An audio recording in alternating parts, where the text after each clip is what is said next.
Vajiraman Ravi has been still there even during my mains preparation, during both my attempts 2023-24. I started my preparation in 2018 here as a foundation batch student, and finally I'm again back here 6 years later. The life has come full circle finally. I post-graduated actually in year 2018. After that I came to Vajiraman Ravi, as the name has always been there, where I was completely clueless कि क्या करना है क्या नहीं. And that year I think ये join किया test series मैंने, and we had those regular feedback sessions. GS we had GS. I was enrolled for the GS thing. I had that regular feedback session after every copy that was checked. We had those mentoring sessions going on. So उससे पता चलता था what is wrong, where I should add on, what is the changes I need to make, etc. So it went like that, and I really scored good in GS. Last year also it was 435 marks in GS 1, 2, 3, 4.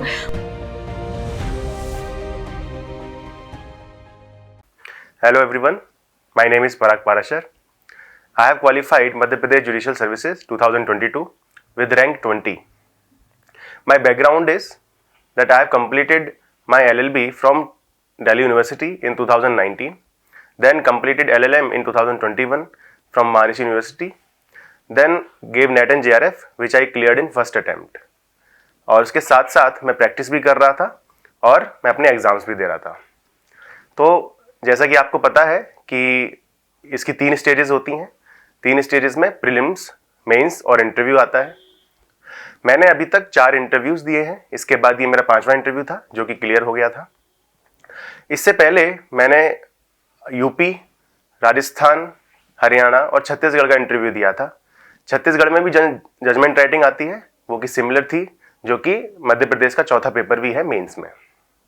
तो सबसे पहले मैं अपने prelims exam की बात करना चाहूँगा, जो कि मैंने ऑलमोस्ट 10 से 12 प्रीलिम्स एग्ज़ाम्स निकाले थे अपने टेन्योर में, जो कि मेरा टेन्योर ऑलमोस्ट 4 से 5 साल का रहा प्रिपरेशन का.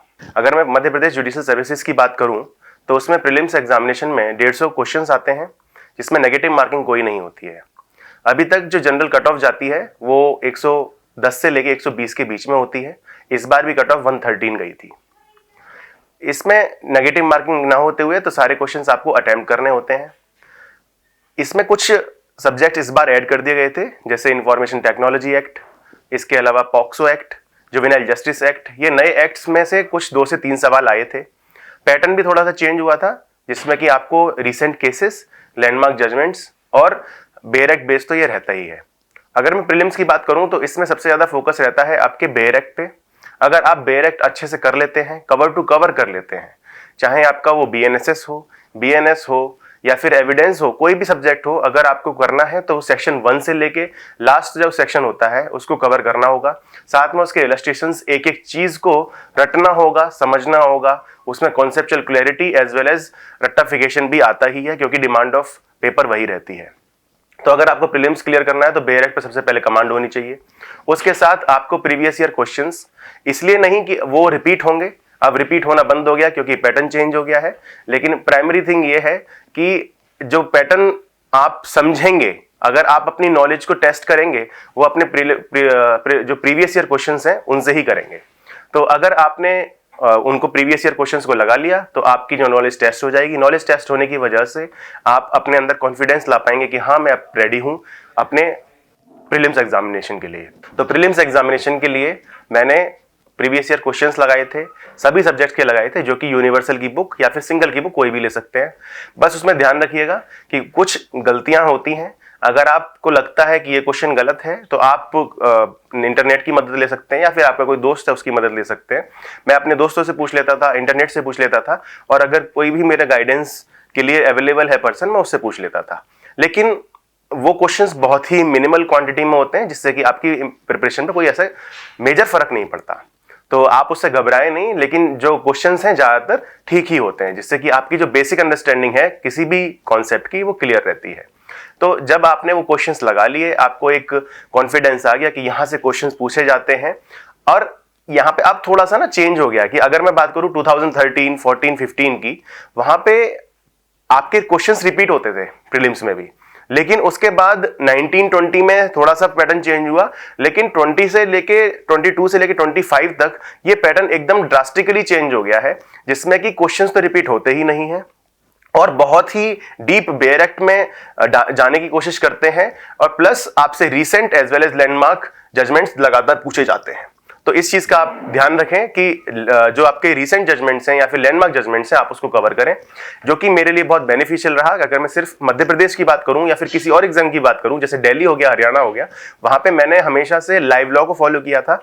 लाइव लॉ के जो जजमेंट्स होते हैं वो बहुत ही कॉम्प्रहेंसिवली आते हैं, जिससे कि उसमें जो रिसेंट जो अगर कोई और साइटेड जजमेंट्स होते हैं या फिर कोई लैंडमार्क साइटेड जजमेंट होते हैं, मैं उसका हमेशा लिस्ट बना लेता था। अपने नोट्स मेरे पास प्रिपेयर्ड रहते थे। अगर किसी स्पेसिफिक सब्जेक्ट के नोट्स मेरे पास ऑलरेडी प्रिपेयर्ड हैं तो उसमें ऐड कर लिया करता था।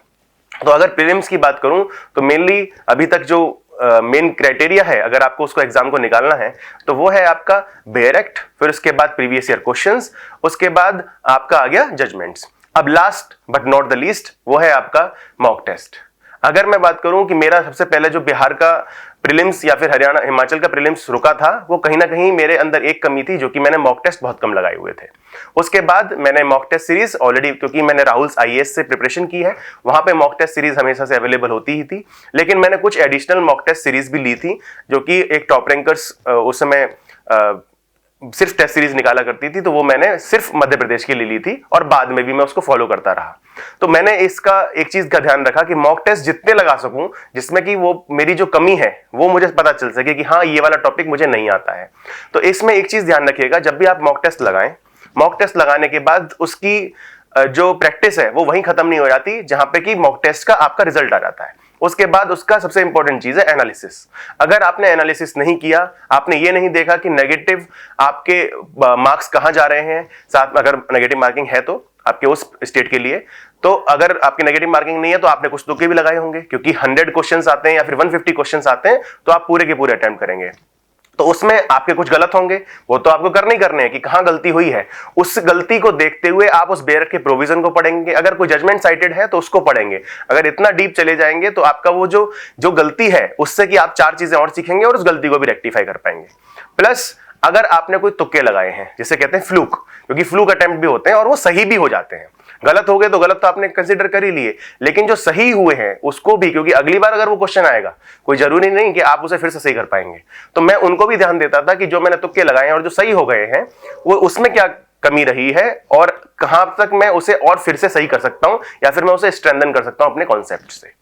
तो इस चीज का ध्यान रखिएगा कि मॉक टेस्ट सिर्फ एक अटेम्प्ट की तरह नहीं होता, वो आपको सिखाता है। जितनी भी गलतियां करनी है आपको उस एग्जाम से पहले उस मॉक टेस्ट में कर लेनी है, घबराना नहीं है। पहले आपके कम नंबर आएंगे, उसके बाद वो बढ़ते जाएंगे।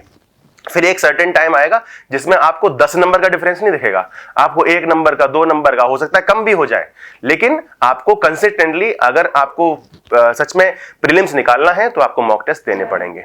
साथ में बेयर एक्ट का लगातार रिवीजन, चाहे वो शेड्यूल हो, चाहे वो एनेक्सर हो, या फिर अगर कहीं पर रूल्स भी रेलेवेंट हैं तो वो आपको पढ़ने पड़ेंगे। सॉरी टू से आपको पूरा bare act cover to cover पढ़ना पड़ेगा, चाहे वो इंफॉर्मेशन टेक्नोलॉजी एक्ट हो, चाहे वो BNSS हो, कोई भी मेजर सब्जेक्ट या माइनर सब्जेक्ट हो। इवन अगर मैं मध्य प्रदेश की बात करूं तो मध्य प्रदेश में लैंड रेवेन्यू कोड भी आता है, तो वो मैंने एक एक सेक्शन उसका रटा था। उसके जितने भी मॉक टेस्ट हो सकते हैं, सिंगल की एक उनका बेयर एक्ट आता है, उसमें पीछे उन्होंने कुछ मॉडल क्वेश्चंस भी दे रखे हैं और प्रीवियस ईयर क्वेश्चंस भी दे रखे हैं, तो वो मैंने लगाए हुए थे, तो आप चाहें तो उसे भी लगा सकते हैं। तो प्रीलिम्स की मेनली स्ट्रेटेजी मेरी यही रही थी कि मैं पहले मॉक टेस्ट नहीं लगाता था, लेकिन फिर मैंने लगाने स्टार्ट किए तो मुझे कॉन्फिडेंस आ गया और फिर उसके बाद मेरा जनरली कोई भी प्रीलिम्स नहीं रुका और मैं हमेशा से उसमें स्ट्रांग फील करता या कॉन्फिडेंट फील करता था। एडिशनली मैं आपको एक चीज और बताना चाहूंगा, क्योंकि मेरे पास कहीं ना कहीं उसे आप नेगेटिव चीज कहें या पॉजिटिव चीज कहें, पर मेरे पास उसका एक्सपीरियंस है कि मैंने अलग अलग स्टेट के, इनफैक्ट सारे ही स्टेट्स के एग्जामिनेशन दिए थे, प्रीलिम्स तो दिए ही थे, चाहे क्योंकि 9 हिंदी स्पीकिंग स्टेट्स हैं जिसके लिए मैं एलिजिबल होता हूं।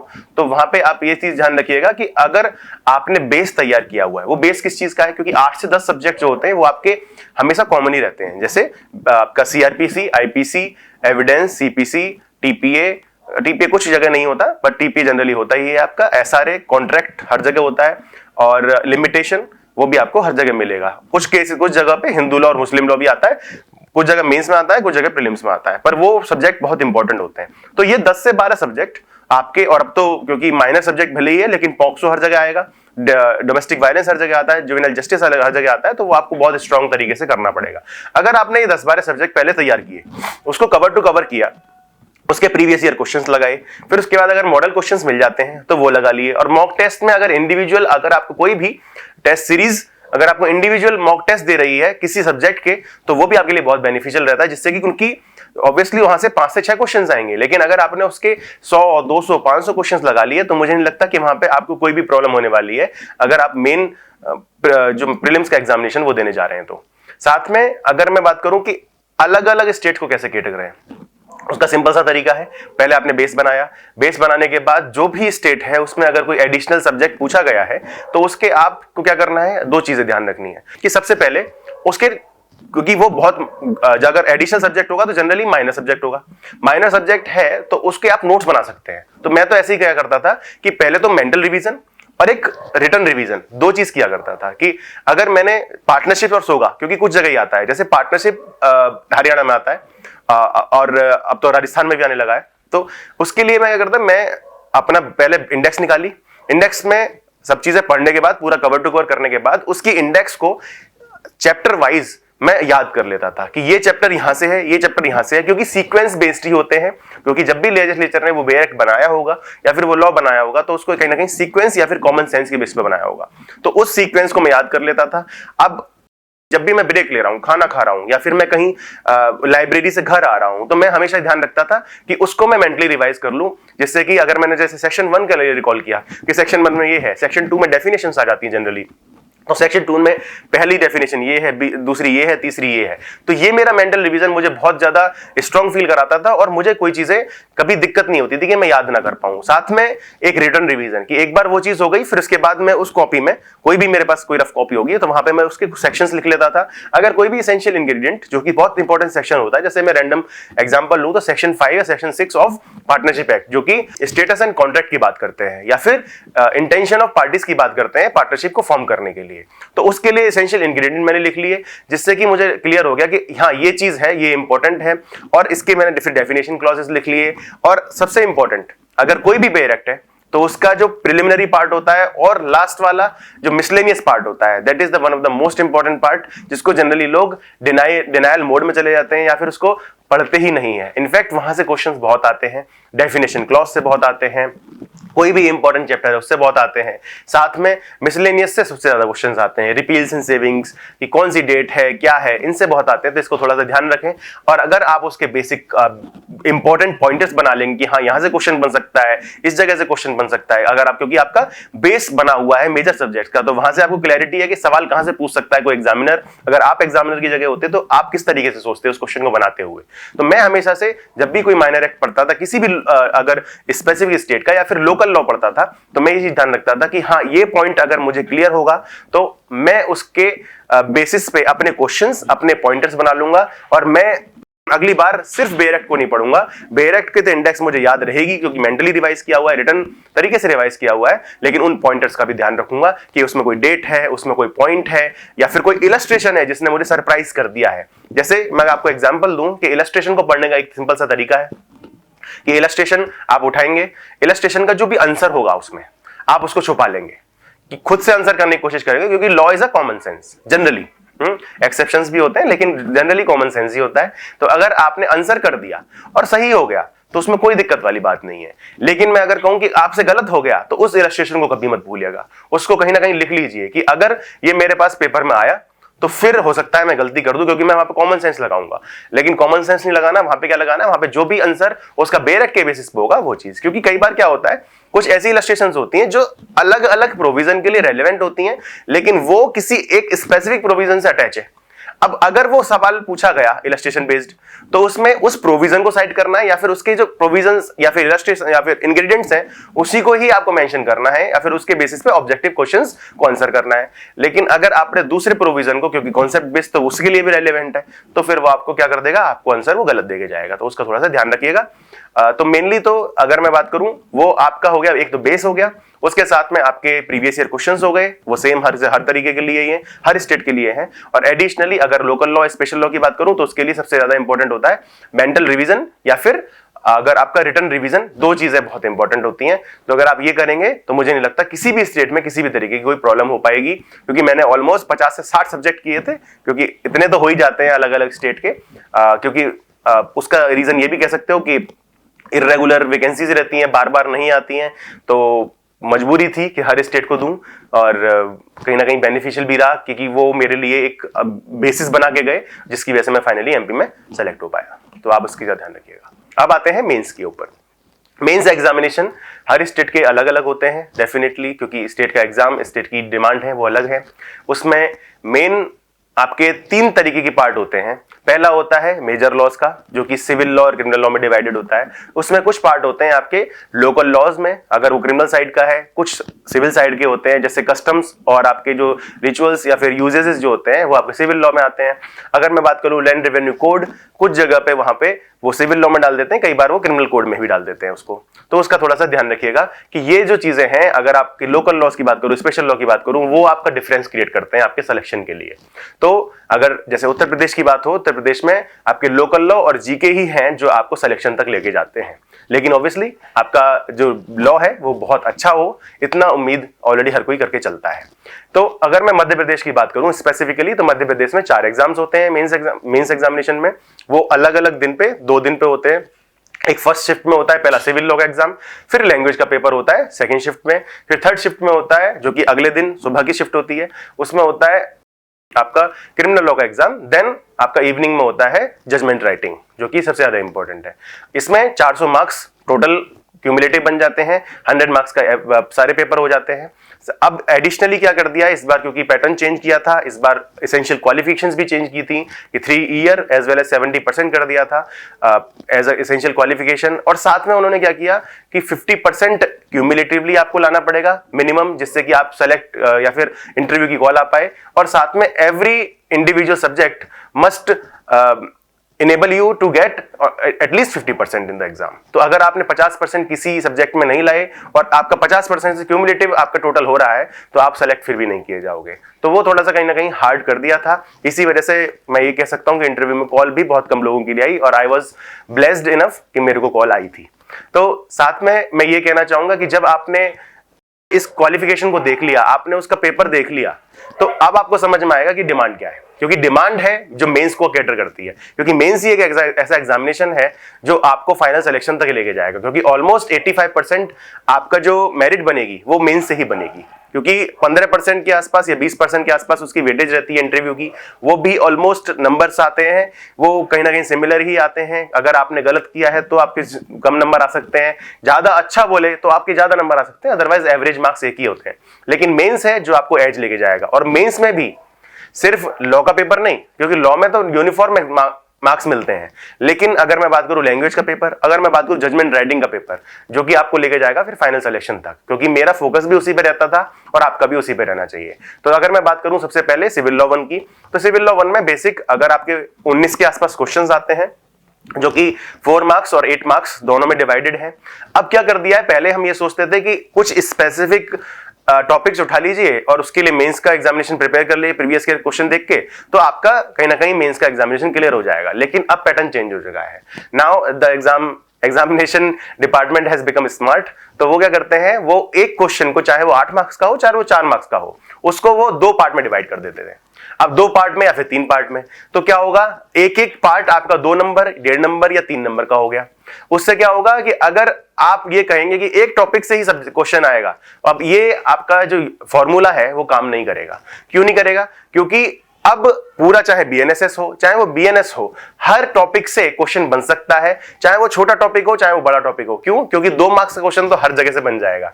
तो इसीलिए आप ये ध्यान रखेंगे कि अब मेंस के लिए भी आपको कवर टू कवर जाना पड़ेगा, जो कि मैं इस बार पता नहीं या तो भगवान का आशीर्वाद रहा है, किसी तरीके से मैंने ये अपनी स्ट्रेटेजी में थोड़ा सा चेंज लाया कि मैं नहीं मान के चलूंगा कि कोई भी टॉपिक इररेलेवेंट है या फिर इंपॉर्टेंट नहीं है। मैंने सारे टॉपिक्स को कवर किया, एक एक टॉपिक को, जिससे कि मैं कोई भी कर पाऊं। जैसे मैं आपको एग्जांपल लूं कि एमपी में इस बार बीएनएसएस में या फिर सीआरपीसी जब हुआ करता था, तो सीआरपीसी में अनसाउंड माइंड का जो चैप्टर है, जिसको हम रिमोट मान के चलते हैं, वो आया था। वो सीधा 8 मार्क्स का क्वेश्चन आया। लेकिन मेरे पास, क्योंकि मैं लाइव लॉ फॉलो करता हूं, वहां पे जो जजमेंट थे वो जजमेंट अभी अनसाउंड माइंड पे 2 से 3 आ रखे थे। तो मुझे लगा कि अगर ऑनरेबल सुप्रीम कोर्ट किसी टॉपिक को डिस्कस कर रहे हैं या फिर उस पर कोई लैंडमार्क जजमेंट दे रहे हैं, तो ऐसा तो हो नहीं सकता कि वो रिमोट टॉपिक हो गया। अगर वो रिमोट टॉपिक नहीं है तो आप क्या करेंगे, आप उसको पढ़ के चलेंगे। तो मैंने उसके नोट्स बना लिए थे अनसाउंड माइंड के, और उसमें जो भी इंपॉर्टेंट आपके जजमेंट्स हुए वो मैंने साइट किए। और जब मैंने 8 मार्क्स का क्वेश्चन वो किया, तो obviously it will give me an edge over others, और वो मेरे साथ आई थिंक हुआ होगा। अभी तक कॉपी नहीं देखी तो मैं कह नहीं सकता, पर मुझे ऐसा लगता है ऐसा हुआ होगा। साथ में एक ब्लेसिंग डिस्गाइज थी मेरा इसलिए लॉ में, क्योंकि मैं जो दिल्ली और हरियाणा की प्रिपरेशन बहुत अच्छे से करता था, क्योंकि उनका पैटर्न हमेशा से कॉन्सेप्चुअल और जजमेंट बेस्ड रहता था। एमपी का कहीं ना कहीं थ्योरेटिकल बेस्ड रहता था। Theoretically I was strong, but मुझे कॉन्सेप्चुअल ज्यादा पसंद आता था। लेकिन फिर से गॉड की ब्लेसिंग्स, और इस बार मध्य प्रदेश ने 7 essential qualifications, minimum criteria of clearing the mains, वो भी चेंज किया। एडिशनली चेंज क्या किया, सबसे इंपॉर्टेंट था कि उन्होंने पैटर्न चेंज कर दिया। पैटर्न चेंज कैसे किया, उन्होंने सारे ही क्वेश्चंस, अगर मैं बोलूं लॉ का 70% 60% तक सारे क्वेश्चंस रीसेंट जजमेंट बेस्ड थे, जो कि मेरे बहुत स्ट्रॉन्ग पॉइंट था। मैं हमेशा से करता हुआ आया था। लाइव लॉ के मैंने नोट्स बनाए हुए थे, इतने अच्छे नोट्स थे कि मेरे टिप्स पे थे वो जजमेंट्स, और मैंने ऑलमोस्ट 30 से 40 जजमेंट उन पेपर्स में मेंशन किए होंगे। तो मुझे लगता है कि वो मुझे एज दे के गया। तो अब पैटर्न चेंज हो रहा है, हर स्टेट अपने अपने हिसाब से, क्योंकि अब तो 3 ईयर रूल मैंडेटरी कर दिया गया है, तो वो प्रैक्टिस की तरफ भी जा रहे हैं। तो कहीं ना कहीं प्रैक्टिकल क्वेश्चंस तो वो वैसे भी पूछेंगे ही। तो आपको अगर सच में कुछ अच्छा स्कोर करना है, आपको पहली बात तो ये ध्यान रखना पड़ेगा, मेंस के लिए किसी भी पेपर में कुछ स्पेशल नहीं करना होता है। बेसिक जो क्वेश्चन की डिमांड होती है, अगर उन्होंने डिफाइन करना पूछा है, अगर डाइंग डिक्लेरेशन का कोई स्पेसिफिक पार्ट पूछा है तो उतना ही लिखिएगा। कुछ इधर उधर की बातें ना करें, जिससे कि आपका कहीं ना कहीं कंटेंट बढ़ेगा और मार्क्स भी ऑटोमेटिकली कम हो जाएंगे। क्योंकि जो भी ऑनरेबल जज या फिर जो ऑनरेबल प्रोफेसर्स होते हैं, वो जब कॉपी चेक करते हैं तो उनको आपकी नॉलेज नहीं जाननी कि आपको कितना आता है, उनको उतना जानना है जितना आपसे पूछा गया है। तो अगर आप उतना ही बताएंगे तो they will also always be happy, और साथ में जितना सिंपल कर देंगे उनके लिए, उतना उनके लिए आसान हो जाएगा आंसर पढ़ना, उसको समझना और फाइनली आपको नंबर देना। तो इस चीज का आप थोड़ा सा ध्यान रखिएगा कि जितना पूछा जाए उतना जवाब देना है। रेलेवेंट जजमेंट्स ही मेंशन करने हैं आपको। के रिलेटेड कोई भी जजमेंट आता है, आपने वो मेंशन कर दिया, तो आपको हो सकता है वो नंबर ना देके जाए, इनफैक्ट नंबर काट के देके जाए आपको। तो ये थोड़ा सा ध्यान दीजिएगा कि जब भी आप किसी क्वेश्चन को या फिर डिमांड ऑफ क्वेश्चन को पूरी करने की कोशिश करते हैं तो उतना ही लिखिए जितना आपसे पूछा गया है। ठीक है, तो आप इसका ध्यान रखिएगा। साथ में जजमेंट्स अगर आपने मेंशन करने हैं तो रीसेंट, अगर कोई लैंडमार्क है तो लैंडमार्क को मिस मत कीजिएगा, लैंडमार्क तो आपको लिखना ही लिखना है। तो ये चीज हो गई। तो अगर मैं बात करूं सिविल और क्रिमिनल लॉ की, तो फोकस अब, क्योंकि आपको ये तो पता है कि प्रीवियस ईयर क्वेश्चंस होते हैं, टॉपिक्स होते हैं, उसका आपका आंसर राइटिंग करनी ही है। आंसर राइटिंग में तो कभी भी आप अपने आप को एटलीस्ट धोखा मत दीजिएगा, ऑनेस्ट रहिएगा इस मामले में कि आप जितना हो सके उतना आंसर राइटिंग कीजिएगा। मेरे पास ऑलमोस्ट 6 से 7 कॉपीज सिर्फ आंसर राइटिंग की पड़ी हुई हैं।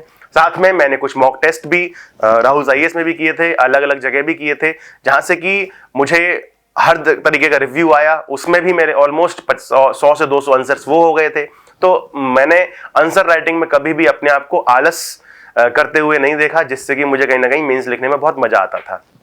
तो अगर मैं बात करूं लॉ से स्पेसिफिक मेंस आंसर राइटिंग की, तो आप उसे बहुत अच्छे से करिएगा, लगातार करिएगा। एक सर्टेन टाइम आपका ऐसा आ जाएगा जिसमें कि आपको किसी और के रिव्यू की जरूरत ही नहीं पड़ेगी, आपको खुद समझ में आ जाएगा कि ये फॉर्मेट होना चाहिए था, इस तरीके का सवाल पूछा गया तो इतना आना चाहिए था, लेकिन मैंने एक्स्ट्रा लिख दिया है, फिर मैंने कम लिख दिया। वो आपको खुद आंसर मिल जाएगा, जिससे कि आपको किसी के रिव्यू की जरूरत भी नहीं पड़ेगी एक सर्टेन टाइम के बाद। ठीक है, तो आप थोड़ा सा मेंस आंसर राइटिंग में, या फिर आपको अगर बात करूं लॉ के पेपर्स के लिए, इतना ध्यान रखिएगा। मुझे नहीं लगता इसके अलावा कोई और स्पेशल मैसेज आपको दिया जाना चाहिए। कहीं ना कहीं जो मेन फोकस है वो आपका आंसर राइटिंग पे, जजमेंट्स को मेंशन करना, डिमांड ऑफ क्वेश्चन को ही कंप्लीट करना। इसके अलावा आप एक चीज तो ध्यान रखेंगे ही, अगर आपने मॉक टेस्ट दिए हुए हैं तो आपको टाइमिंग का ध्यान रखना है कि टाइमिंग किसी के साथ एनक्रोच ना करे। अगर 8 नंबर का क्वेश्चन है तो एक सर्टेन टाइम में वो कंप्लीट हो जाए। तो मैं इसके लिए एक सिंपल सा फॉर्मूला फॉलो करता था, जो कि राहुल सर ने ही बताया था, जो कि मैं हर किसी को बताता हूं अगर कोई मुझसे पूछता है तो उसका सिंपल सा तरीका है कि अगर 100 मार्क्स का पेपर है, 180 मिनट्स मिलती हैं आपको, तो 1.8 मिनट पर मार्क हो गया, और उससे आप मल्टीप्लाई करेंगे तो अगर मैं बात करूं 10 मार्क्स की तो 18 मिनट हो गए। तो 18 मिनट में अगर आप करने जाओगे तो 19 या 20 तो ऑटोमेटिकली हो ही जाएगा, क्योंकि ये ह्यूमन टेंडेंसी होती है एक्स्ट्रा लिखना। तो इसीलिए कभी भी 18 मिनट अगर आपको 10 मार्क्स के क्वेश्चन के लिए अगर आपने अलॉट किए हैं तो हमेशा उसे 16 मार्क्स में कीजिएगा, सॉरी 16 मिनट्स में कीजिएगा। जिससे कि 16 मिनट में करते करते आपको 17-18 मिनट तो ऑटोमेटिकली हो ही जाएगा। तो उसका थोड़ा सा ध्यान रखिएगा। ऐसा कोई भी हार्ड एंड फास्ट रूल नहीं कितने पेज लिखने हैं। आपका फॉन्ट, आपकी स्पीड, राइटिंग की स्पीड जो है वो मैटर करती है। उससे पता चलता है कि कितने पेज लिखेंगे। जब आप मॉक टेस्ट देंगे आपको समझ में आ जाएगा कि भाई 10 मार्क्स में इतना टाइम मुझे मिल रहा है, मैं इतना ही लिख पा रहा हूं। तो ऑब्वियसली मेंस के जब आप असली पेपर देने जाएंगे तो वहां पे भी वही चीज फॉलो करेंगे। तो ऐसा कुछ नहीं है। तो अगर आप, मैं बताऊं कि अगर 16 मिनट का पेपर है, 16 मिनट का अगर कुछ क्वेश्चन आप किसी को दे रहे हैं तो उसमें अगर 25 वर्ड्स पर मिनट लिखते हैं या फिर 20 वर्ड्स पर मिनट लिखते हैं तो वहां पे मल्टीप्लाई करेंगे तो ऑलमोस्ट कितना आएगा, 350 वर्ड्स के आसपास आ जाएगा। तो 350 वर्ड्स आपके फॉन्ट के हिसाब से 2 पेज में जाता है या 3 पेज में जाता है, वो आप डिपेंड करता है कि आप उसको किस तरीके से फॉलो करते हैं। तो ये हुई आपकी लॉ के पेपर्स की बात। उसके बाद हम चलते हैं जो मोस्ट इंपॉर्टेंट है, जो कि आपका सिलेक्शन डिसाइड करता है, क्योंकि यहां पे आपको 100 में से 50, 55, 58, ऑलमोस्ट 65 से ऊपर तो वैसे भी नहीं मिलने वाले, क्योंकि इस बार जो फाइनल सिलेक्शन हुआ है वो टोटल में 64% पे ही हुआ है। जो रैंक 1 लाए हैं, मेरा खुद का 59% पे है। तो कहीं ना कहीं मार्क्स जो होते हैं वो यहीं पे होवर करते हैं। तो 55 या फिर 60 तक आप ला सकते हैं लॉ के पेपर में, पर एटलीस्ट इतना तो लिखना ही पड़ेगा कि इतने मार्क्स आपके आ जाए।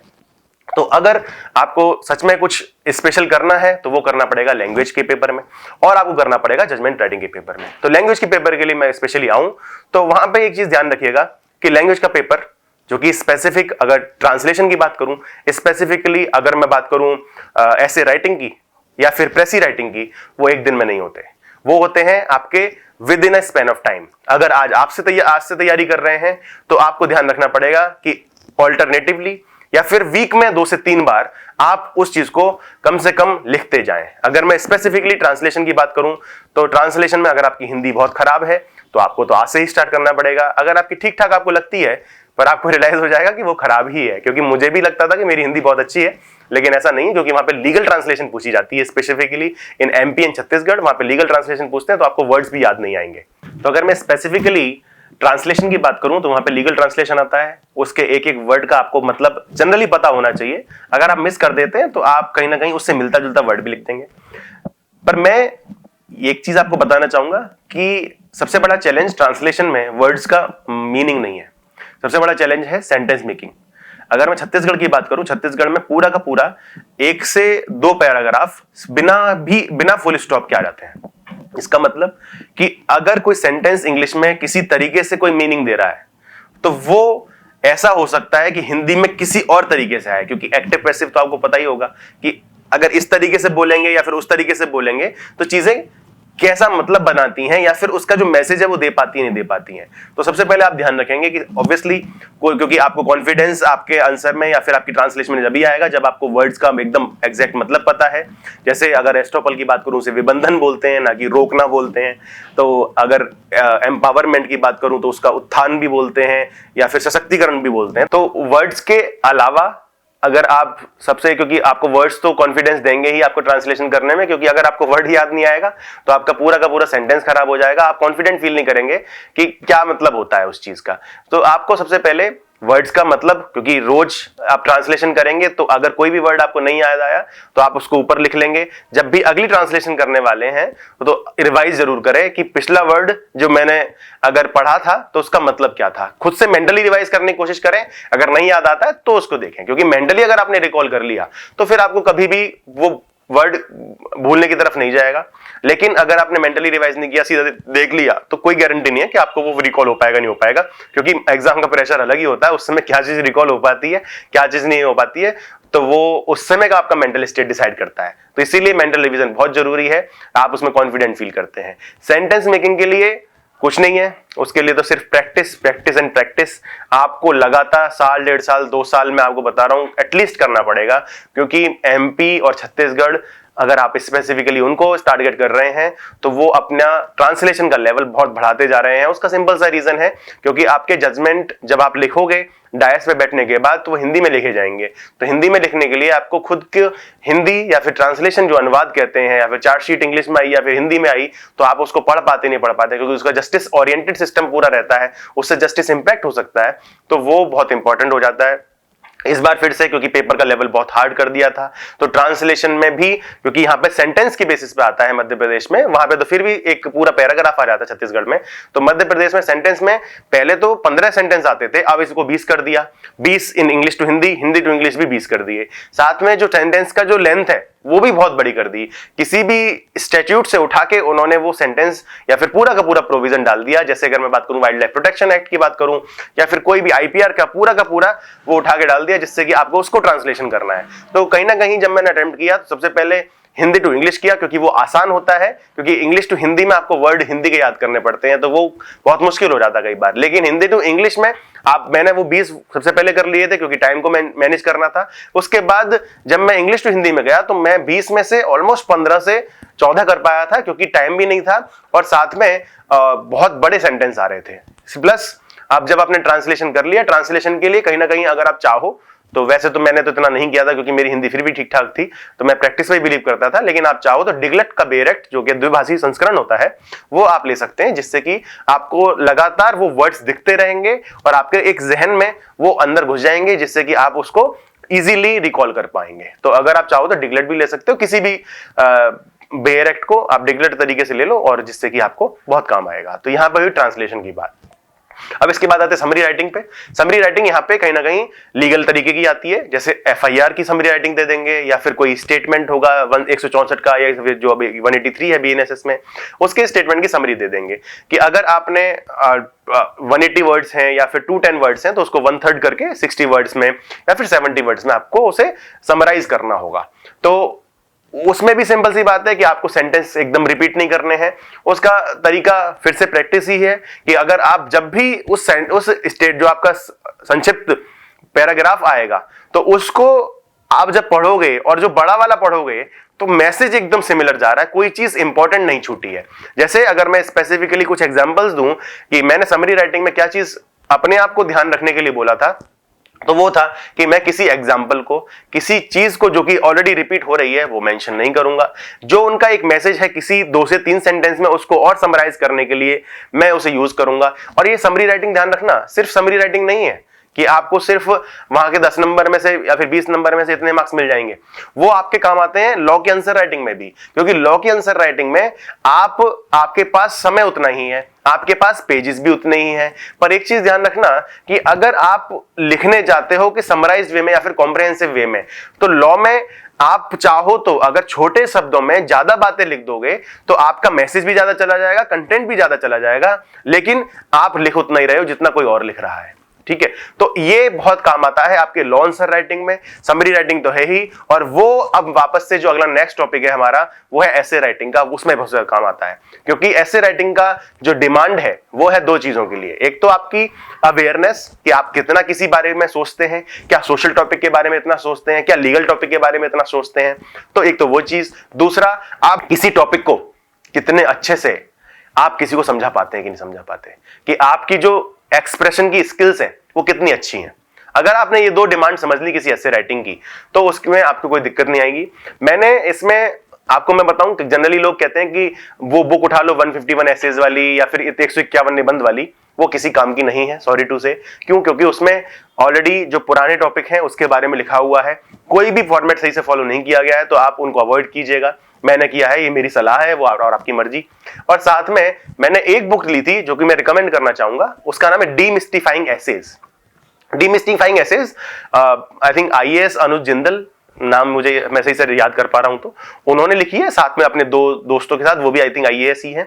उसमें एक तो उन्होंने डूज एंड डोंट्स लिखे हुए हैं कि कैसे आपको ऐसे लिखना चाहिए, किस तरीके से लिखना चाहिए। साथ में 60 से 70 एसेज के स्पेसिमेन हैं या फिर कुछ एसेज टॉपिक्स पे लिखे हुए हैं, जो कि जनरली अब क्योंकि अब जुडिशरी भी बहुत ज्यादा प्रोग्रेसिव या फिर एडवांस हो रहा है, चेंजेस बहुत आ रहे हैं, तो अब वो पुराने टॉपिक नहीं हुए हैं। अब टॉपिक कहां से हो गए? टॉपिक आपके बहुत ज्यादा कॉन्टेम्पररी और आपके जो करंट अफेयर बेस्ड हो गए हैं। जैसे अगर मैं बात करूं क्रिप्टो करेंसी पे भी आ जाता है बिहार में जैसे में, तो ठीक है, यहाँ पे स्पेसिफिक स्टेट वाले सस्टेनेबल डेवलपमेंट पे आ रहा है या फिर टूरिज्म पे आ रहा है, तो वो जो एसेज हैं वो आपके वहां से आप समझ पाएंगे कि इस तरीके से लिखा जाता है।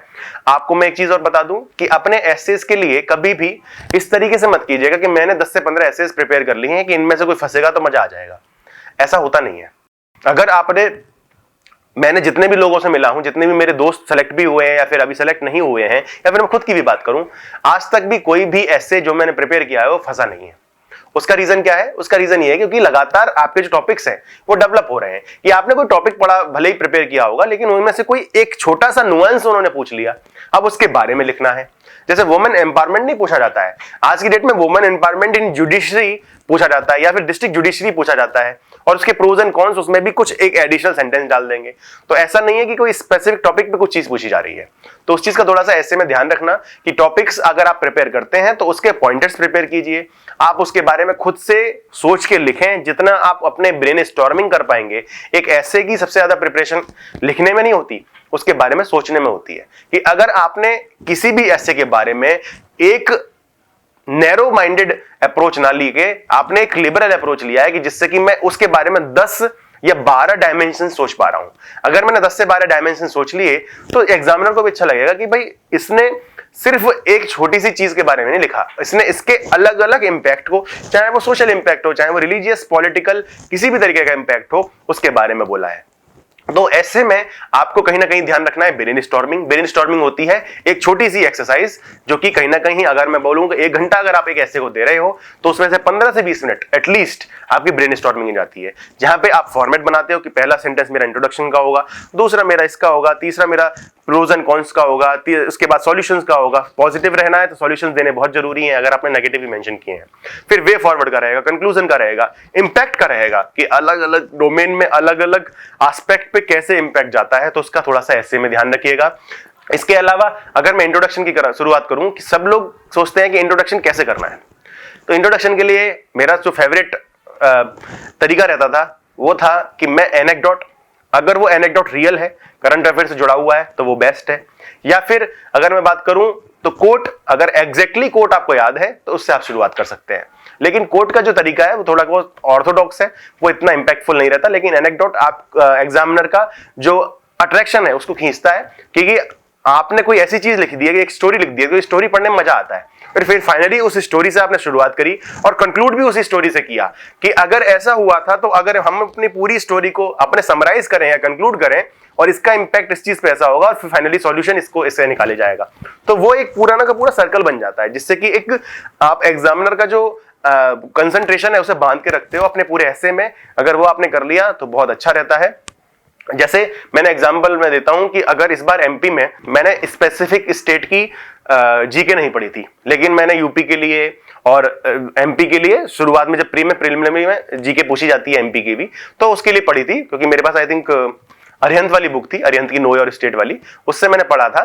तो वहां पे मुझे जानकारी थी कि कौन सा नेशनल पार्क कहाँ पे है, कौन कौन से मंदिर कहाँ पे हैं, क्या उनका मेन सोर्स ऑफ इनकम है, किस किस जगह पे कौन से जो डिस्ट्रिक्ट हैं वो किस तरीके से हेल्प करते हैं जीडीपी में ग्रो करने के लिए। तो वो सारी चीजें मुझे जानकारी थी। तो उन्होंने टूरिज्म के बारे में पूछा था, तो सबसे पहला जो मेरा सेंटेंस था, मुझे कहीं ना कहीं मुझे लगता है कि वो एज देके गया होगा, वो मेरा सेंटेंस था स्पेसिफिकली किस चीज का, कि उत्तर देखा, दक्षिण देखा, हिंदुस्तान का दिल देखा। तो एमपी की जो टैगलाइन है टूरिज्म की वो यही है। अगर मैंने ये मेंशन कर दी तो कितना मुझे लगता है इंपैक्टफुल रहा होगा, वो तो रिजल्ट वो तो देख के बताऊंगा कॉपी में कि कितने मार्क्स आए उसके लिए।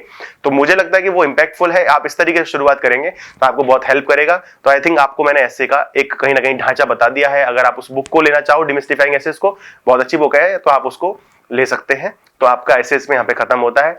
एसेस के लिए लगातार न्यूज़पेपर पढ़ते गए रहिए। न्यूज़पेपर पढ़ने से आपके डायमेंशंस, आपकी अवेयरनेस बढ़ती है, जिससे कि आप अगर कोई भी ऐसा टॉपिक आ रहा है जिसके बारे में आपको वैसे भली जानकारी ना हो, आपने उसके बारे में लिखा ना हो, वो भी आप आंसर कर पाते हैं। जैसे हरियाणा में मैंने 70 आवर वर्क वीक के ऊपर एक ऐसे लिखा था, जो कि मुझे ना आज तक मैंने उसके पॉइंटर्स बनाए थे ना कुछ किए थे। ऑलमोस्ट उसमें से 100 में से मुझे 65 मार्क्स मिले थे, जो कि एक अच्छे मार्क्स हैं हरियाणा में स्पेसिफिकली। तो आप अगर 70 आवर वर्क वीक के बारे में मैं जानता था, उसके प्रोज एंड कॉन्स मैंने ब्रेनस्टॉर्मिंग वहीं पे बैठ के उसी पेपर में बैठ के की थी।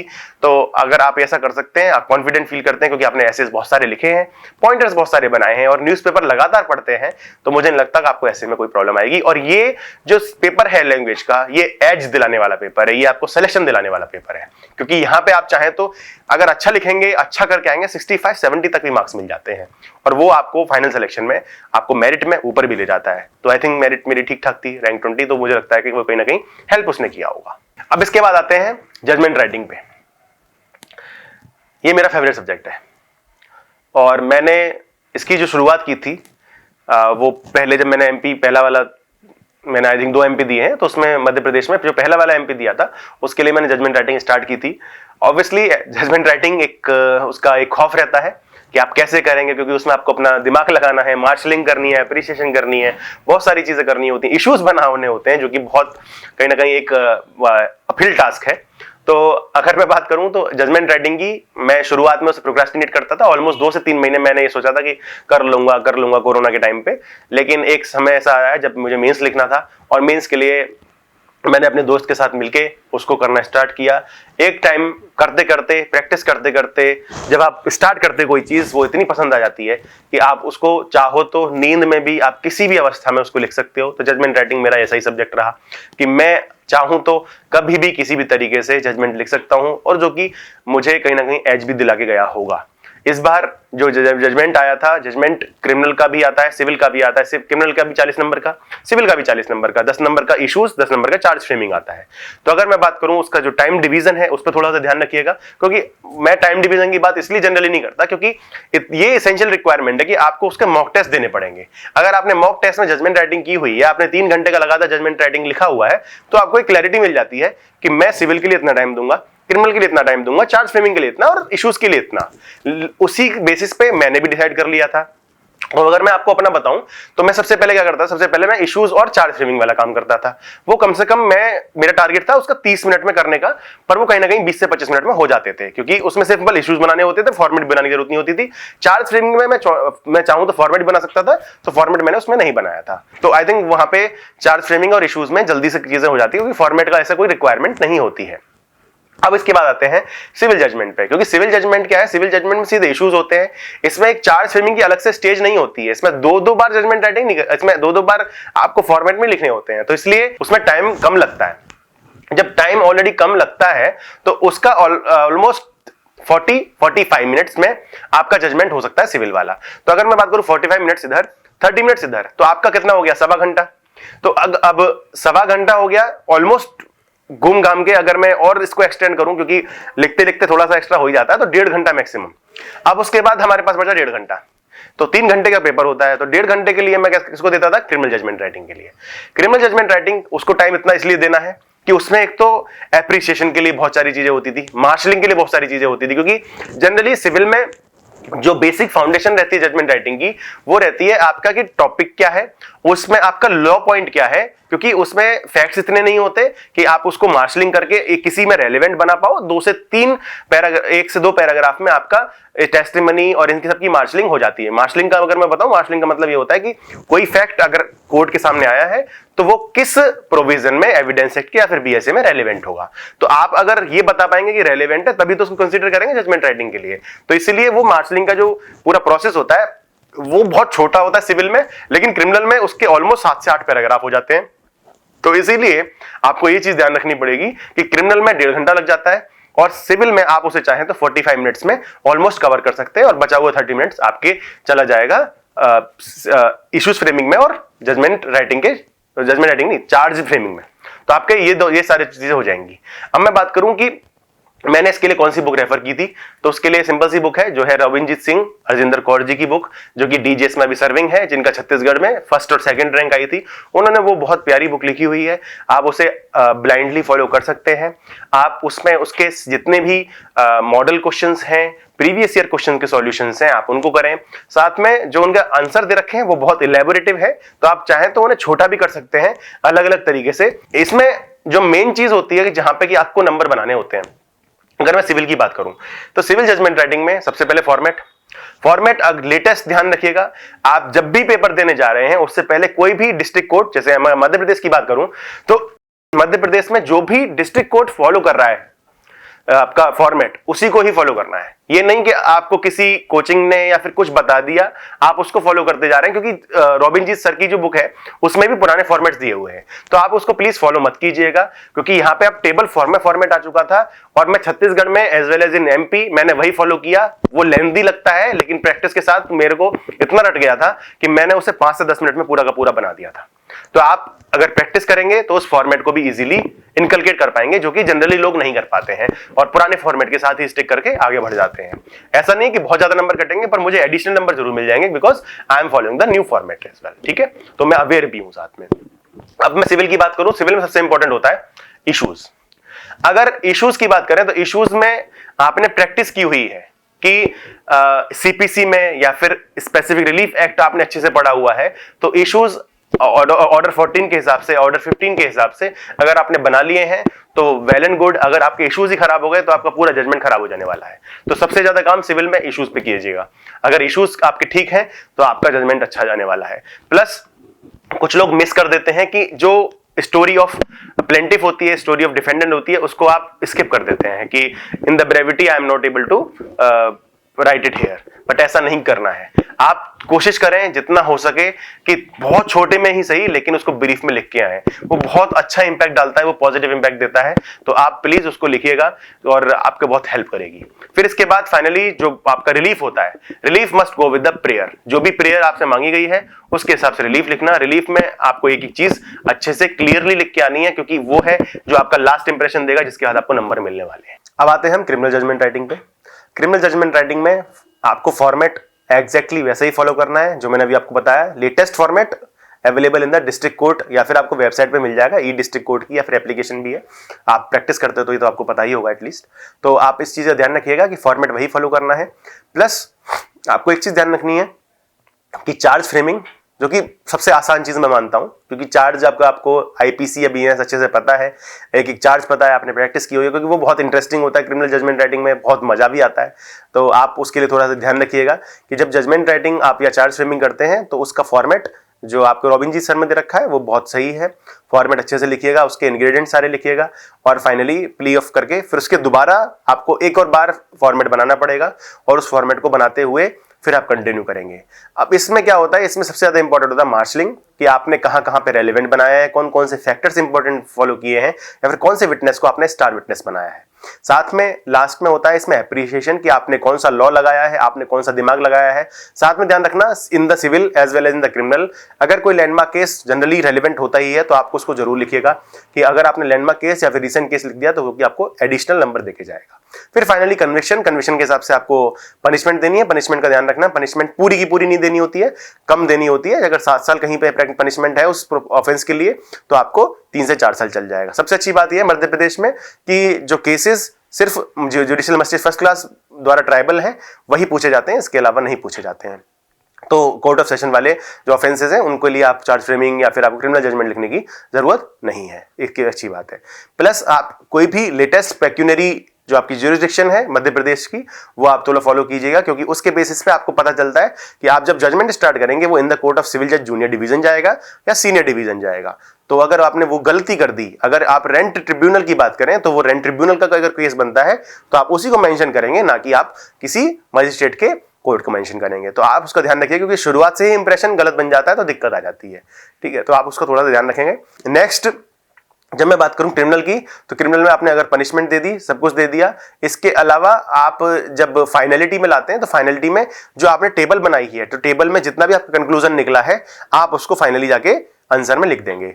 और एक और चीज बताना चाहूंगा, सिविल जजमेंट में आपको जो इश्यूज बनाए हैं, इश्यूज आप कोशिश करना कि टेबल फॉर्मेट में बनाओ, जिससे कि आपको फाइंडिंग्स आपकी क्लियरली हो जाए। और ये सेम फॉर्मेट आप यूपी के लिए, राजस्थान के लिए, छत्तीसगढ़ के लिए भी फॉलो कर सकते हैं, इसमें कोई दिक्कत नहीं है। और जगह तो जजमेंट राइटिंग जनरली आती नहीं है, तो आप इस तरीके से थोड़ा ध्यान दें।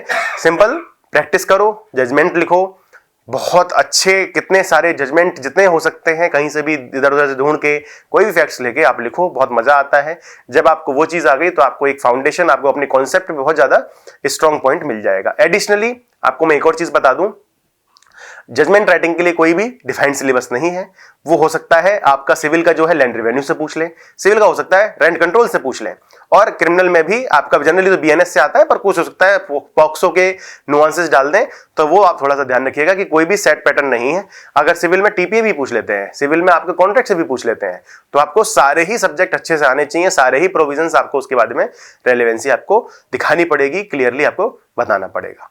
तो आप थोड़ा सा ध्यान रखिएगा इस चीज का। फॉर्मेट अपना फॉलो कीजिएगा, किसी और का फॉर्मेट फॉलो करने के चक्कर में टाइम वेस्ट मत कीजिएगा।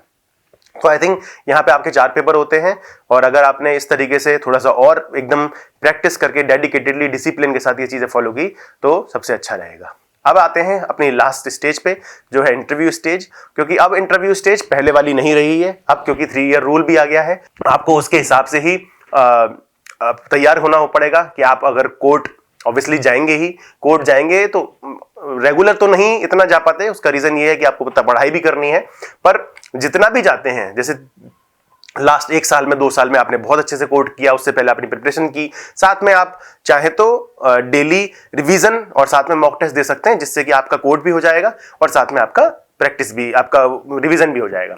तो इस चीज का थोड़ा ध्यान रखिएगा इंटरव्यू के लिए। अब इंटरव्यू में मुझे तो पहले भी ये 3 ईयर रूल से भी पहले सवाल हमेशा प्रैक्टिकली पूछे जाते थे और इस बार भी प्रैक्टिकली पूछे गए थे। इसमें 3-4 चीजें बहुत ज्यादा इंपॉर्टेंट है। सबसे पहले कॉन्फिडेंस। वो कॉन्फिडेंस कैसे आएगा? आपके कॉन्सेप्चुअल क्लैरिटी से, नॉलेज से। फिर इसके बाद आप कितना बोलते हैं, कितना अच्छा बोलते हैं, आपकी सॉफ्ट स्किल्स कैसी हैं। मेरी सॉफ्ट स्किल्स हमेशा से खराब रही हैं, लेकिन धीरे धीरे समय के साथ अलग अलग इंटरव्यूज, अलग अलग मॉक इंटरव्यूज और साथ में मिरर प्रैक्टिस जो मैंने की है, उससे मेरी बहुत ज्यादा इंप्रूव हो गई थी।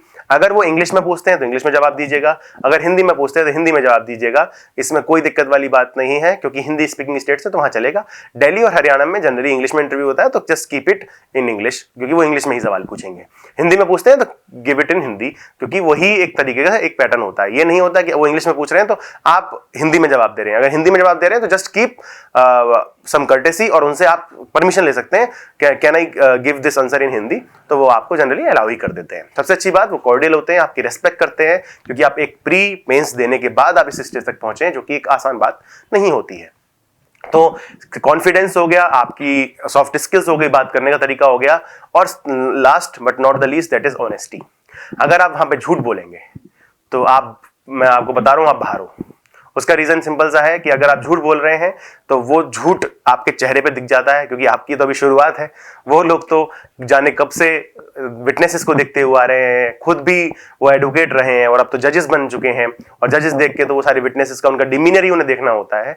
तो उसके बेसिस पे मुझे नहीं लगता कि आप कहीं भी उस झूठ को बोलने के बाद बच पाएंगे, और उनको झूठ से एकदम सख्त नफरत होती है। और ऑब्वियसली नफरत तो होगी ही, क्योंकि एक ऐसी चीज है जो कि आपकी खुद के कैरेक्टर से, जो आपके एट्रीब्यूट चाहिए होते हैं एज अ जज, वो आपको एकदम उससे डाइवर्ट कर देती है, और मुझे नहीं लगता कि उसमें फिर आप सिलेक्शन के लिए एलिजिबल रहेंगे। तो ऑनेस्ट रहिए, जो नहीं आता कीप इट सिंपल, मना कर दीजिए और बोल दीजिए कि I will read about it, और मैं इसके लिए, अगर वो कुछ जवाब देते हैं अपनी तरफ से, उसके लिए एक्सेप्ट कीजिए, सरेंडर कीजिए। इसमें कोई दिक्कत वाली बात नहीं है कि आपको आपके अंदर ईगो नहीं होना चाहिए। हाँ, अगर आपको लगता है कि यू आर कॉन्फिडेंट और आपको वो कहीं ना कहीं ग्रिल करने की कोशिश कर रहे हैं, तो हम्बल रहिए, साथ में उन्हें बोलिए कि sir I think this is the answer which is good in my knowledge। तो आप उस तरीके से अपने आंसर फ्रेम कर सकते हैं, और इसके बेसिस पे मुझे नहीं लगता कि कोई प्रॉब्लम होगी। तो बी रेस्पेक्टफुल, अगर आप हम्बल रहेंगे, रेस्पेक्टफुल रहेंगे, तो उन्हें कोई भी आपसे कोई दिक्कत नहीं है। आपकी भी वो रेस्पेक्ट करेंगे, क्योंकि वो जानते हैं आप भी बच्चे हैं, आप भी सीखना चाहते हैं, तो उसके हिसाब से चीजें हो जाएंगी। मेरा इंटरव्यू एमपी का बहुत अच्छा हुआ था, और ऑब्वियसली मैं सारे आंसर नहीं दे पाया था, कुछ मैंने गलत भी दिए थे, और लेकिन मैंने उसके बारे में एक्सेप्टेंस लाया था कि हाँ, मेरे से गलतियां हुई हैं। तो उस चीज का आप थोड़ा सा ध्यान रखिएगा कि एकदम खुशहाल तरीके से इसको, इंटरव्यू को एक एक्सपीरियंस की तरीके से लीजिएगा, ना कि किसी बर्डन की तरीके से, कि आप अंदर जा रहे हैं तो आप ऐसे कि मैं किसी चर्चा करने जा रहा हूं, मैं एक बहुत अच्छे लोगों से कुछ सीखने जा रहा हूं। अगर आप इस तरीके से जाएंगे तो मुझे लगता है आपको कॉन्फिडेंस में आपको कोई डर किसी बात का लगेगा। तो इंटरव्यू के लिए यही प्रिपरेशन होती है, आपका लगातार जो तरीका होता है वही होता है, क्योंकि आप जिस दिन से प्री की तैयारी करते हैं तो वो आपके साथ में इंटरव्यू की प्रिपरेशन भी चालू हो जाती है, कि आप किस तरीके से बोलेंगे, किस तरीके से समझाएंगे, किसी को बता रहे हैं तो कैसे बता रहे हैं। और एडिशनल, ये एक जॉब नहीं है, ये एक रेस्पॉन्सिबिलिटी है समाज की तरफ, और वहां पे आपके अगर खुद के एजेंडाज हैं, एज इन कि मुझे कुछ समाज के लिए करना है एक पोस्ट पर रहते हुए, या फिर मुझे एक कंपैशनेट तरीके से या फिर एक ह्यूमैनिटेरियन तरीके से अपनी लाइफ को जीना है, तो तभी आप इस तरीके से यहाँ पे आइएगा। और अगर आपका वो एक ऑनेस्ट या डेडिकेटेड, डिसिप्लिन्ड और कर्टेसी वाला, लोगों के लिए हम्बल आप हमेशा रहते हैं, तो मुझे नहीं लगता कि इंटरव्यू में आपको उसके कोई स्पेशल प्रिपरेशन की जरूरत है, क्योंकि वो ऑटोमेटिकली आपके अंदर से रिफ्लेक्ट करेगा और उन्हें दिख जाएगा, और जब वो दिख जाएगा तो they will definitely give you good number in आपके इंटरव्यू में। और मेंस में तो फिर आपका वो सिलेक्शन के लिए इंपॉर्टेंट होता ही है, जो कि हमने डिस्कस कर ही लिया है। अब इसके बाद सबसे आखिरी में मैं ये आना चाहूँगा कि क्यों मैंने ये जुडिशरी की प्रिपरेशन मैंने स्टार्ट की थी। जुडिशरी की प्रिपरेशन स्टार्ट करने का मेरे रीज़न कुछ पर्सनल है। वो ये है कि जब मैंने 10th 12th किया, 12th में मेरे अच्छे मार्क्स नहीं थे, मैं मैथ्स में फेल होते होते बचा। उसके बाद मैंने सीए किया, सीए में मैंने फर्स्ट जो ग्रुप होता है वो अच्छे से निकाल लिया था, लेकिन सेकंड ग्रुप में मैं कहीं ना कहीं फाइनली उसे क्लियर नहीं कर पाया, whatever the reason might be. फिर वहां से मुझे लॉ पसंद आ गया, मैं वहां से आया। तो ओवरऑल मेरा कहीं ना कहीं फेलियर था और मैं एक मीडियोकर स्टूडेंट की तरह ही हमेशा देखा जाता था और मुझसे कोई ज्यादा उम्मीद की भी नहीं जाती थी कि हाँ कोई प्राइवेट जॉब कर लेगा या फिर कुछ भी एक नॉर्मल एक लाइफ जी ले, इतना काफी है। मेरे फैमिली में मेरे ब्रदर हैं जिन्होंने मुझे अनवेवरिंग सपोर्ट दिया है। उन्होंने हमेशा से मुझे बिलीफ दिया कि नहीं तू कुछ कर सकता है, तू पढ़, जिससे कि वो खुद भी एक अच्छी पोस्ट पे हैं, लेकिन वो पढ़ नहीं पाए थे because of the financial condition of the family. वो तुरंत ही उन्हें जॉब लेनी पड़ी मजबूरी में। वो चाहते थे आगे पढ़ना, लेकिन उन्होंने कहीं ना कहीं वो जो सपना था उनका वो मेरे थ्रू देखा और मुझे हमेशा से कभी भी ये नहीं सोचने दिया कि अगर तेरे से ये नहीं हुआ या फिर ये नहीं हुआ तो तू आगे कुछ नहीं कर सकता। अगर मुझे बड़ा सपना जो डीयू में जाके देखने को मिला कि मैं जज भी बन सकता हूं, तो कहीं ना कहीं फैमिली की तरफ से कोई नेगेटिव अप्रोच नहीं आया कि तू नहीं कर सकता। वो हमेशा से कहते थे कि सब कुछ हो सकता है, जब जागो तब सवेरा वाला कहीं ना कहीं उन्होंने एक मुझे मैसेज दिया। तो मुझे ये जो टैग है मीडियोकर वाला, मैं खुश था इस टैग से, मुझे कोई दिक्कत नहीं, क्योंकि मैं खेलता भी बहुत था, मैं लोगों के साथ एकदम जॉली नेचर से भी था, मैं एक सेंटर ऑफ अट्रैक्शन भी कहीं ना कहीं रहता था एक किसी भी गैदरिंग का। लेकिन उन्होंने मुझे कभी भी इस तरीके से नहीं देखा कि मैं कुछ कर सकता हूं बड़ा जीवन में। तो मीडियोकर का जो टैग है या फिर मेरी जो फ्यूचर जनरेशंस हैं जो कि कहीं ना कहीं एक इस रेस में रहेंगी कि मुझे सबसे आगे बढ़ना है, शुरुआत से ही फर्स्ट सेकंड क्लास से ही, थर्ड क्लास से, फिफ्थ क्लास से ही लोग लग जाते हैं रेस करने कि मुझे फर्स्ट आना है, मुझे फर्स्ट आना है, कि अगर फर्स्ट नहीं आए तो आप किसी काम के नहीं हो। तो मुझे वो, क्योंकि मैं कभी नहीं आया इस तरीके से फर्स्ट, मैं एक बहुत मीडियोकर बच्चा रहा, तो मैंने कहा अगर मुझे चाहे 22 साल की एज पे या 23 साल की एज पे मुझे इस दिन लगता है कि हाँ अब मैं जज बन सकता हूं, और फाइनली भगवान ने मुझे इस तरीके का एक प्रिविलेज दिया कि मैं उनके लिए एक मैसेज क्रिएट कर पाऊं या इंस्पिरेशन क्रिएट कर पाऊं कि वो लोग जो लोग शुरुआत में अच्छा नहीं कर पाते हैं 10th में, 12th में या ग्रेजुएशन में भी, उसके बाद अगर वो सच में मेहनत करें, डेडिकेटेडली पूरे पेशेंस के साथ लगे रहें, तो आप अपनी लाइफ को और साथ में अपनी फैमिली के लाइफ को चेंज कर सकते हैं, इंस्पिरेशन दे सकते हैं। और मैं अपनी फ्यूचर जनरेशंस को कहीं ना कहीं एक मैसेज ऑलरेडी दे चुका हूं कि कहीं कोई भी चीज आपके लिए हिंड्रेंस नहीं है, आप एक बार शुरू तो करो, वो खत्म में कहीं ना कहीं भगवान आपसे करा ही देते हैं। तो मुझे लगता है कि एक ये मेरा मैसेज था जिसकी वजह से मैं वो देना चाहता था, और फाइनली भगवान ने मुझे इतना बनाया कि मैं फाइनली आपको बन पाया। साथ में जो एक चीज है जिसके बारे में कोई बात नहीं करता, वो होता है मेंटल एस्पेक्ट। क्योंकि मेरी प्रिपरेशन कहीं ना कहीं 4 से 5 साल की रही, कि कोरोना भी आया बीच में जब एग्जाम्स भी नहीं थे, फिर ऐसे टाइम भी आए जहां पे कि मैं एकदम राजस्थान में, हरियाणा में है या फिर यूपी में सिर्फ इंटरव्यू की स्टेज से पीछे आ रहा था। तो उस समय मेरे लिए बहुत ज्यादा मेंटल टोल कहीं ना कहीं हुआ कि अब क्या कर सकता हूं इसके अलावा। ऑब्वियसली इंप्रूवमेंट का स्कोप हमेशा रहता है, लेकिन कहीं ना कहीं एक हताशा भी थी, जहां पे मैंने अगर आप चाहें तो आर्ट ऑफ लिविंग को मैंने अपनाया, और 2016 से मैं जुड़ा हुआ था, तो आर्ट ऑफ लिविंग में मेरी बहुत हेल्प की मेडिटेशन में। और मैं जब भी संडेज को फॉलो अप करने जाता था, हैप्पीनेस कोर्स होता है उनका, और साथ में सुदर्शन क्रिया, अगर आप जानते हो उसके बारे में, तो उसने मुझे बहुत हेल्प की। Mentally I was very much okay. कभी भी मुझे इस तरीके से फील नहीं आई कि मैं डिप्रेस होने वाला हूँ या फिर कोई भी नेगेटिव चीज मैं करने वाला हूँ। तो कहने का मतलब ये है कि अगर आप किसी भी तरीके से किसी भी ऑर्गेनाइजेशन से जुड़ के अगर आप कुछ मेंटल चीजें जो कि मुझे आगे भी काम आएंगी मेरी लाइफ में, अगर आप उसे फॉलो कर पाते हैं, और प्लस आपके पॉजिटिविटी, सेल्फ मोटिवेशन, आपके साथ में जो लोग हैं वो बहुत ही अच्छे हैं, अच्छी बातें कर रहे हैं, तो मुझे नहीं लगता कि आपको कोई प्रॉब्लम आएगी। मेरे दोस्त हो, मेरी फैमिली हो, कभी भी उन्होंने नेगेटिव बात नहीं की, तो मुझे लगता है कि वो एक मेरे लिए कहीं ना कहीं इंपॉर्टेंट चीज रही है। इसके अलावा मुझे कविता पढ़ने का शौक था। अगर आपके ऐसी कुछ हॉबीज है तो वो भी कीजिएगा। मुझे क्रिकेट देखने का बहुत शौक है, तो जब भी मौका मिलता था मैं उसके बारे में जरूर जानकारी रखता था। वो मुझे कहीं ना कहीं जनरल नॉलेज में भी काम देता था। क्या हार में क्या जीत में, किंचित नहीं भयभीत में, संघर्ष पथ पर जो मिले यह भी सही वह भी सही, वरदान मांगूंगा नहीं। चाहे हृदय को ताप दो, चाहे मुझे अभिशाप दो, कर्तव्य पथ से किंतु मैं भागूंगा नहीं, वरदान मांगूंगा नहीं। तो ये जो 2 मेरे लिए एक एक्सेप्ट थे, वो मुझे हमेशा से एक मूव ऑन करने की बात करते थे। मैं हमेशा से एक चीज और आपको लास्ट में बोलूंगा कि मैंने किसी से अपने आप को कंपेयर नहीं किया, ना आपको करना चाहिए। उसका रीजन ये है कि आपकी अपनी लाइफ है, आपके अपने खुद के स्किल्स हैं, भगवान ने सबको अलग अलग बनाया है, और सबको एक टाइम पे ही जाके चीज़ें मिलती हैं। तो मुझे अगर अभी मिलना था तो अभी ही मिलना था। इससे पहले मैंने कितने हाथ पैर मारे, कितनी सारी चीज़ें एक साथ ऐसे पकड़ने की कोशिश की, लेकिन नहीं मिली। और जब मैंने कहीं ना कहीं बहुत न्यूट्रल हो गया था कि ठीक है अब जो होगा देखा जाएगा, तब मुझे वो चीज़ मिल गई। तो इसीलिए आपको, आपके हाथ में चीज़ें नहीं होती हैं, बस आपके हाथ में मेहनत होती है, आपके हाथ में ऑनेस्टी होती है कि आप उससे आगे बढ़ सकते हैं। तो मेरा लास्ट में यही मैसेज है कि आप बस एक ईमानदारी के साथ लगे रहिए, चीज़ें हो जाती हैं।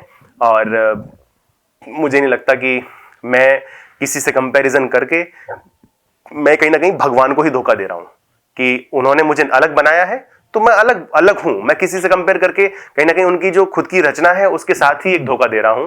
तो आप सिर्फ अपने अगर किसी को आइडियल बनाते हो, आइडियल तो बहुत सारे हो सकते हैं, इंस्पिरेशन कोई भी हो सकता है, मेरे भैया भी हो सकते हैं, मेरे पापा मम्मी भी हो सकते हैं, इवन मेरी वाइफ भी हो सकती है क्योंकि उसने मुझे हमेशा सपोर्ट किया।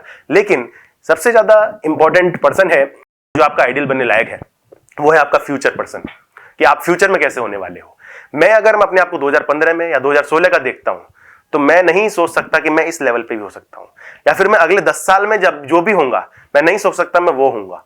तो कहने का मतलब ये है कि आप कल से कितना आज बेहतर हुए हो, that is the most important thing. अगर आप आज ऐड ही हुए हो, कुछ नेगेटिव नहीं हुआ है, तो that means you are going on the right path और आप आगे बढ़ सकते हो।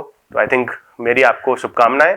और मैं लास्ट में यही बोलना चाहूंगा कि दिल्ली नॉलेज ट्रैक ने मेरी बहुत हेल्प की है, क्योंकि उनकी जो वीडियोस होती हैं जो कि मैं आज खुद भी दे पा रहा हूं, उन्होंने अगर मुझे किसी स्टेट की मेंस की तैयारी करनी थी तो किसी भी सिलेक्टेड बच्चे की अगर वो वीडियो देख लो तो उससे क्लैरिटी आ जाती थी कि कैसे कैसे उन्होंने क्या किया था। क्योंकि आपको आंसर राइटिंग करनी है, क्या चीज फॉलो करनी है, क्या रिसोर्सेज फॉलो करने हैं, तो उसके लिए बहुत हेल्प करते हैं। तो आप दिल्ली नॉलेज ट्रैक की हमेशा से हेल्प लीजिए। ये कहीं ना कहीं एक मोटिवेशनल प्लेटफॉर्म भी है, आपको कुछ स्पेशल उस एग्जाम की जो नीड्स होती हैं उसके बारे में भी बताता है। तो मैंने तो बहुत वीडियोस देखी हैं और मुझे बहुत उसने हेल्प की है।